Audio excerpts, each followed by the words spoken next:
A Rússia está, então, nesse momento, perdendo o conflito? Pois é, hein? A gente teve ali os militares russos obrigando a evacuação do território de Kherson e anunciaram que eles abandonaram, pelo menos na margem ocidental, ou a margem direita, né, levando em consideração ali a nascente em direção ao Mar Negro, do rio Dnipro.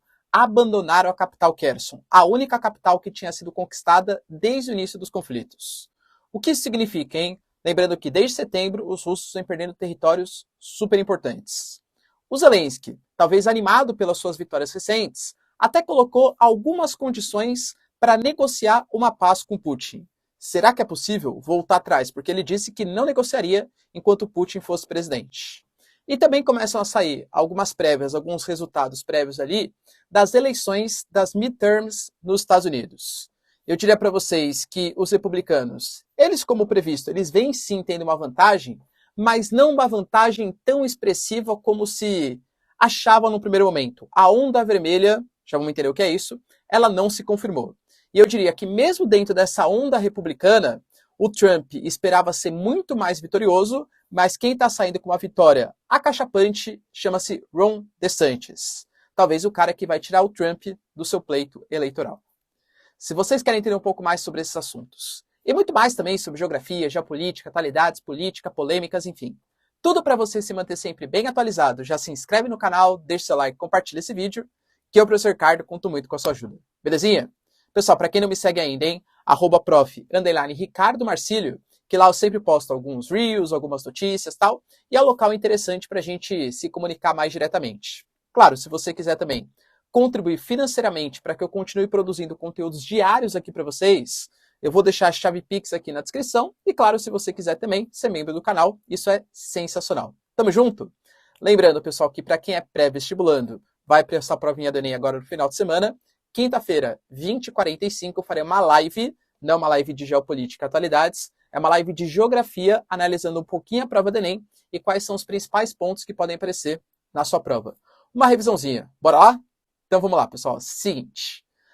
Hoje a gente teve, né, a confirmação de uma derrota, até o próprio general, ele garantiu isso, né, que era muito difícil ele falar isso, mas que é obrigado a tirar os militares russos da margem ocidental, da margem direita do rio Dnipro, e fazer as tropas ficarem somente na margem esquerda, do que a gente considera na parte oriental. Por quê?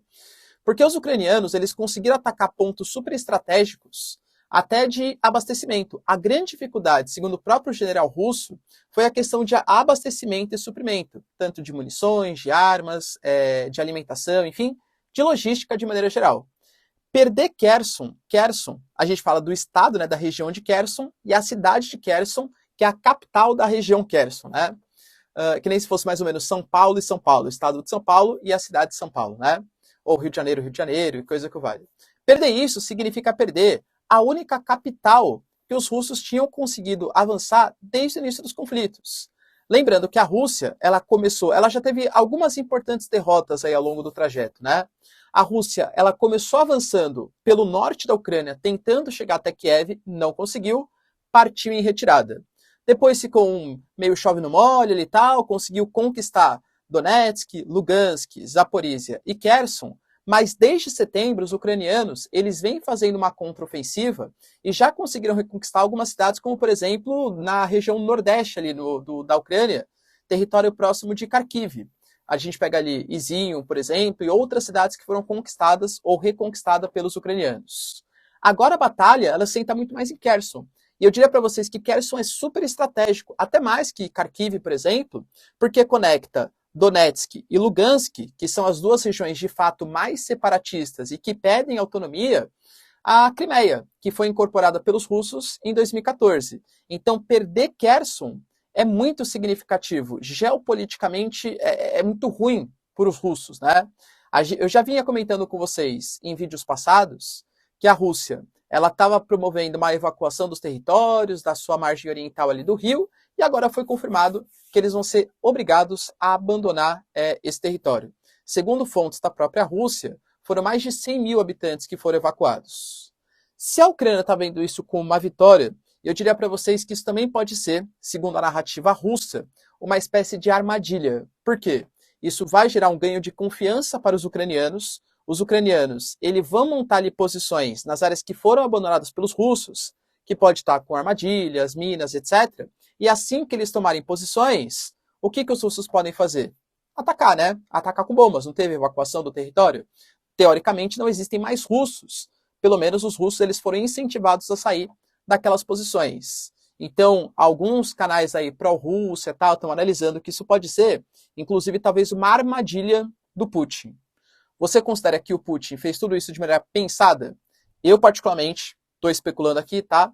Considero que é uma derrota, sim. É muito difícil saber o que rola nas entrelinhas, nos poderios ali militares, na tática militar de cada um deles. Mas é fato que, desde o início dos conflitos, uma das principais fraquezas que a Rússia vem demonstrando é justamente a questão de logística, de abastecimento. Pô, já trocou alto comando, galera, mais de uma vez, desde o início da guerra. Por quê? Pela dificuldade, principalmente na logística, que a Rússia vem encarando nesse momento.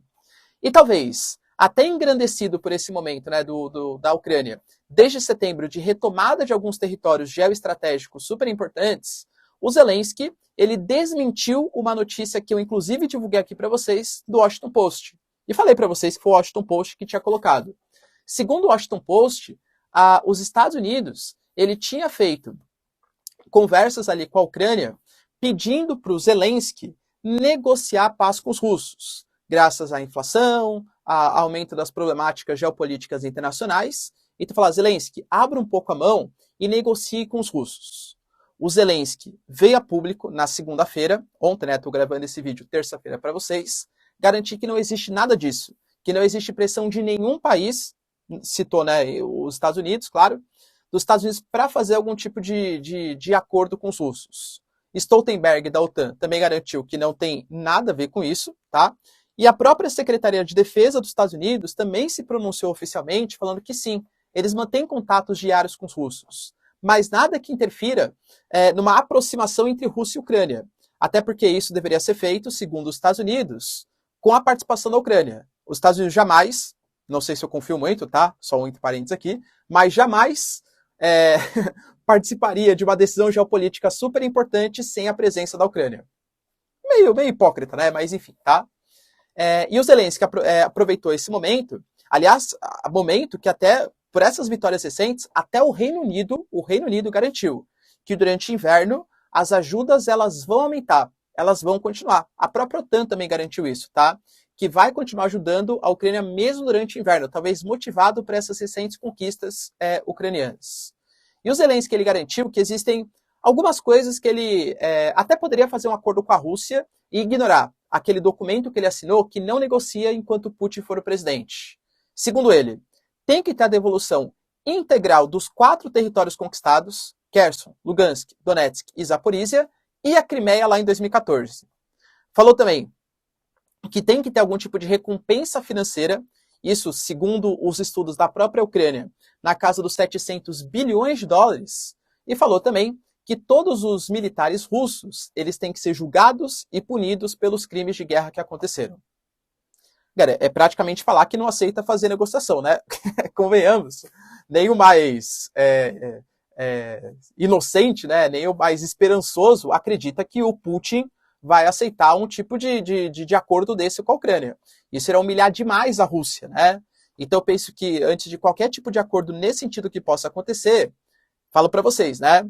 Essas derrotas, esses avanços, Kharkiv e tal, isso quando você coloca um animal, não que o seja um animal, né? Mas um animal político encurralado, ele vai fugindo até o momento que ele só se vê obrigado a atacar. Tipo um rato, né? Você persegue o rato ali e tal, quando o rato tá encurralado, ou ele ataca ou ele morre, ele ataca. É a chance de sobreviver.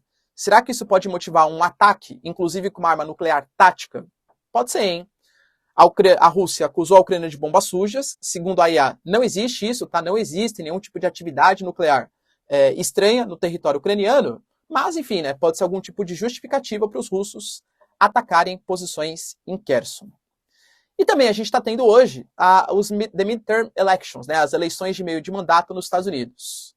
Pelas derrotas, pelo fracasso geopolítico do Biden, na questão do Afeganistão, na diplomacia das Coreias, até na própria questão ucraniana, muita gente considera que ele tem algum tipo de culpa, né, nisso, e também pela própria inflação, pelo aumento da criminalidade, aumento dos moradores de rua. Nos Estados Unidos, acreditava-se que os republicanos eles seriam grandes favoritos nesses midterm elections, para a renovação da Câmara e também de parte do Senado. Tá? Até o momento, o que a gente tem? Na Câmara, realmente os republicanos eles estão vencendo. Só lembrando, tá? Eu vou me referir aqui à onda vermelha. Quando a gente fala de onda vermelha, Brasil, América do Sul, entende-se uma onda de esquerda, né? Nos Estados Unidos, não. Os republicanos, eles são simbolizados com a cor vermelha, apesar de serem mais associados à centro-direita, direita, tal, né? Ou à extrema-direita também. Então, porque o Partido Republicano é muito grande, né? Tem todos os tipos de pensamento ali que você possa imaginar.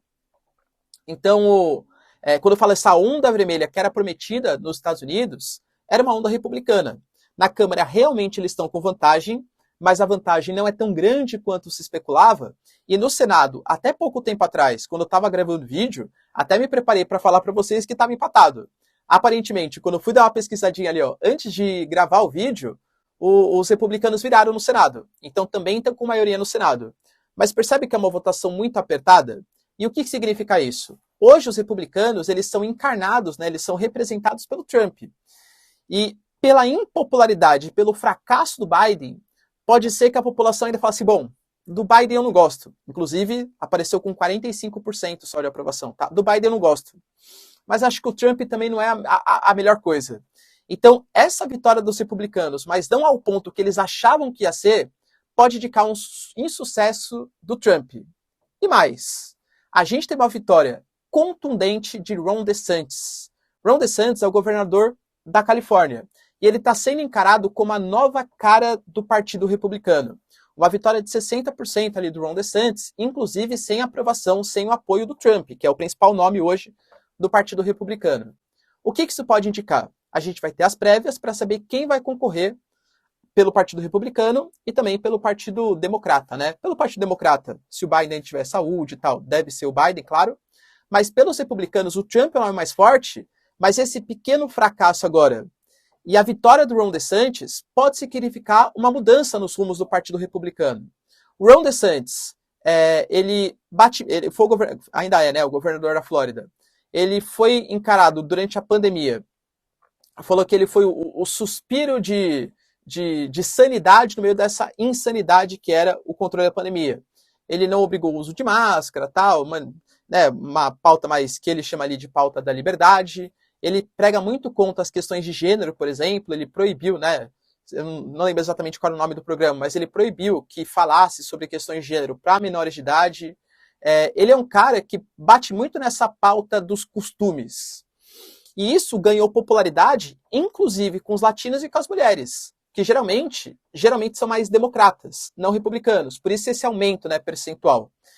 O próprio Trump ele se vê incomodado com isso, porque assim, ele gostava do Ron DeSantis, enquanto o Ron DeSantis não significava algum tipo de ameaça dentro do Partido Republicano.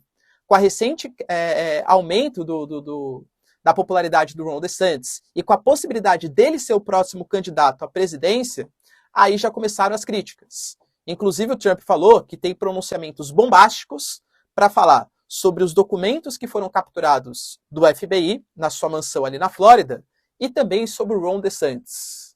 Será que ele vai entregar alguma coisa perigosa para cair a popularidade e ele ser o candidato republicano nas próximas eleições? É esperar para ver.